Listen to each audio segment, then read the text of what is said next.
Hello and welcome to our AI educational YouTube channel. Today, we are going to talk about our first topic of this channel, Transformers. Bring your cup of coffee and enjoy the talk. Will Transformers take over artificial intelligence? Imagine going to your local hardware store and seeing a new kind of hammer on the shelf. You've heard about this hammer.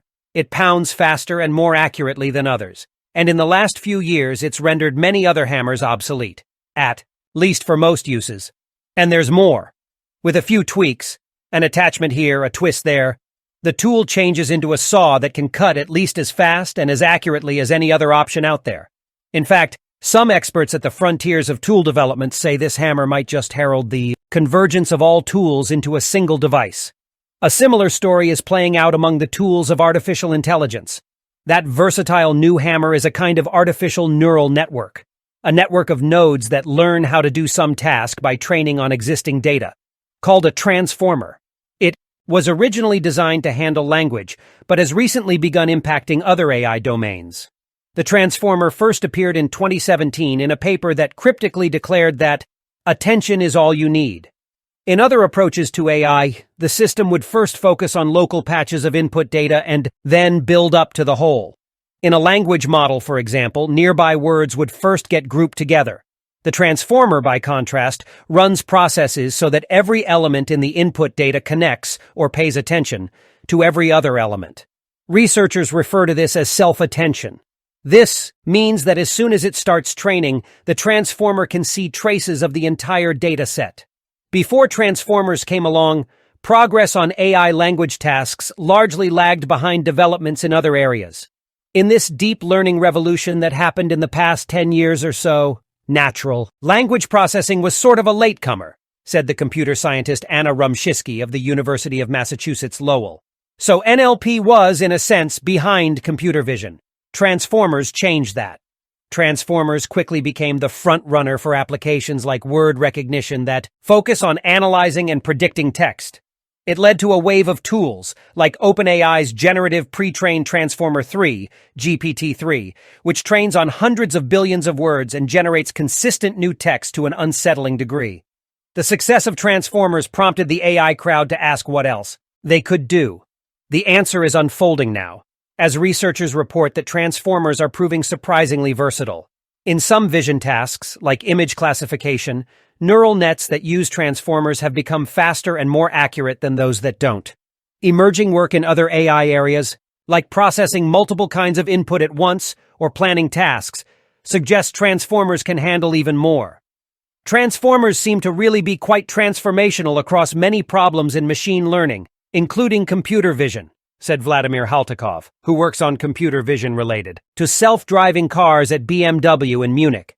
Just 10 years ago, disparate subfields of AI had little to say to each other. But the arrival of transformers suggests the possibility of a convergence. I think the transformer is so popular because it implies the potential to become universal, said the computer scientist Atlas Wang of the University of Texas, Austin.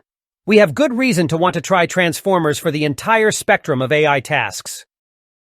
From language to vision. One of the most promising steps toward expanding the range of transformers began just months after the release of Attention is All You Need. Alexei Dosovitsky, a computer scientist then at Google Brain Berlin, was working on computer vision, the AI subfield that focuses on teaching computers how to process and classify images. Like almost everyone else in the field, he worked with convolutional neural networks, CNNs, which for years had propelled all major leaps forward in deep learning, and especially in computer vision. Photo of Alexei Dosovitsky in a shirt and sweater against a white background. The computer scientist Alexei Dosovitsky helped create a neural network called the Vision Transformer, which applied the power of a transformer to visual recognition tasks. Courtesy of Alexei Dosovitsky, CNNs work by repeatedly applying filters to the pixels in an image to build up a recognition of features. It's because of convolutions that photo apps can organize your library by faces, or tell an avocado apart from a cloud. CNNs were considered indispensable to vision tasks. Dosovitsky was working on one of the biggest challenges in the field, which was to scale up CNNs to train on ever larger datasets representing images of ever higher resolution without piling on the processing time. But then he watched transformers displace the previous go-to tools for nearly every AI task related to language. "We were clearly inspired by what was going on," he said. "They were getting all these amazing results. We started wondering if we could do something similar in vision. The idea made a certain kind of sense. After all, if transformers could handle big data sets of words, why not pictures?" The eventual result was a network dubbed the Vision Transformer, or VIT, which the researchers presented at a conference in May 2021. The architecture of the model was nearly identical to that of the first transformer proposed in 2017, with only minor changes allowing it to analyze images instead of words. "Language tends to be discrete," said E. Rumshisky, "so a lot of adaptations have to discretize the image." The VIT team knew they couldn't exactly mimic the language approach, since self-attention on every pixel would be prohibitively expensive in computing time. Instead, they divided the larger image into square units, or tokens. The size is arbitrary, as the tokens could be made larger or smaller depending on the resolution of the original image. The default is 16 pixels on a side. But by processing pixels in groups and applying self-attention to each, the VIT could quickly churn through enormous training data sets, spitting out increasingly accurate classifications. Machines beat humans on a reading test. But do they understand? The transformer classified images with over 90% accuracy, a far better result than anything Dosovitsky expected, propelling it quickly to the top of the pack at the ImageNet classification challenge, a seminal image recognition contest. VIT's success suggested that maybe convolutions aren't as fundamental to computer vision as researchers believed. "I think it is quite likely that CNNs will be replaced by vision transformers or derivatives thereof in the midterm future," said Neil Houlsby of Google Brain Zurich, who worked with Dosovitsky to develop VIT. "Those future models may be pure transformers," he said, "or approaches that add self-attention to existing models." Additional results bolster these predictions. Researchers routinely test their models for image classification. On the ImageNet database, and at the start of 2022, an updated version of VIT was second only to a newer approach that combines CNNs with transformers. CNNs without transformers, the longtime champs, barely reached the top 10. How transformers work. The ImageNet results demonstrated that transformers could compete with leading CNNs, but Mithra Raghu, a computer scientist at Google Brain's Mountain View office in California, wanted to know if they see images the same way CNNs do. Neural nets are notorious for being indecipherable black boxes, but there are ways to peek inside, such as by examining the net's input and output layer by layer to see how the training data flows through. Raghu's group did essentially this, picking VIT apart. Mithra Raghu, a computer scientist at Google Brain, analyzed the vision transformer to determine exactly how it sees images. Unlike convolutional neural networks, which first focus on small portions to find details like edges or colors, transformers can capture the whole image from the beginning. Her group identified ways in which self-attention leads to a different means of perception within the algorithm. Ultimately, a transformer's power comes from the way it processes the encoded data of an image. In CNNs, you start off being very local and slowly get a global perspective, said Raghu. A CNN recognizes an image pixel by pixel, identifying features like corners or lines by building its way up from the local to the global.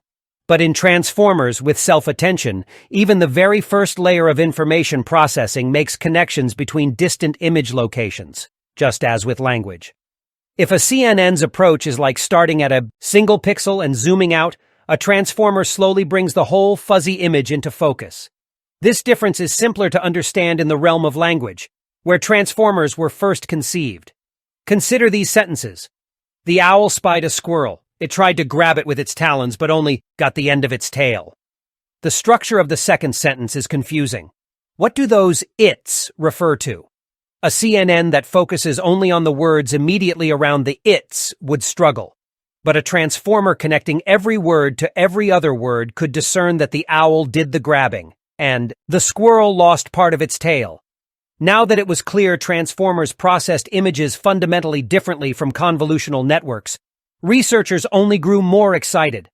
The transformer's versatility in converting data from a one-dimensional string, like a sentence, into a two-dimensional array, like an image, suggests that such a model could handle data of many other flavors. Wang, for example, thinks the transformer may be a big step toward achieving a kind of convergence of neural net architectures, resulting in a universal approach to computer vision, and perhaps to other AI tasks as well.